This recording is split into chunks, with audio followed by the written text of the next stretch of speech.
రా రా రా. మా చెల్లెలు చూసావా, మంచి పాటలు వింటోంది. అమ్మా చెల్లెమ్మా, నీకు కొన్ని విషయాలు చెప్పాలమ్మా.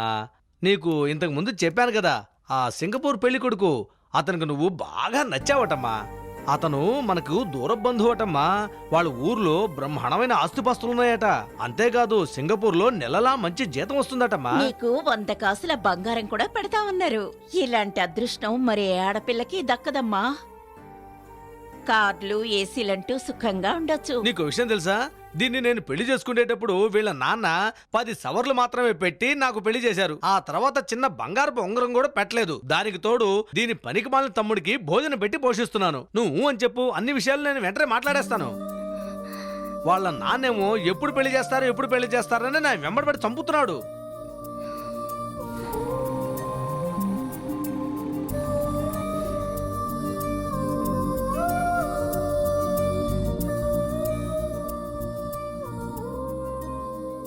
సరేమ్మా, కావాలంటే నేను నీకు ఇష్టం లేదని వాళ్ళతో చెప్పేస్తానమ్మా. అన్నయ్య, నాకు ఇష్టమే అని చెప్పండి. నేను ఆ సింగపూర్ అతన్నే పెళ్లి చేసుకుంటాను. కరెక్టే. ఆహా, నా చెల్లెలకి లాటరీ టికెట్ దొరికింది. నా తల మీదే గడ్డపార దించామని చూశాను, ఆడి తల మీద పెద్ద బండరాయే వేసామన్నమాట. మా అక్క బావ దీన్ని బాగా డెవలపింగ్ చేశారు.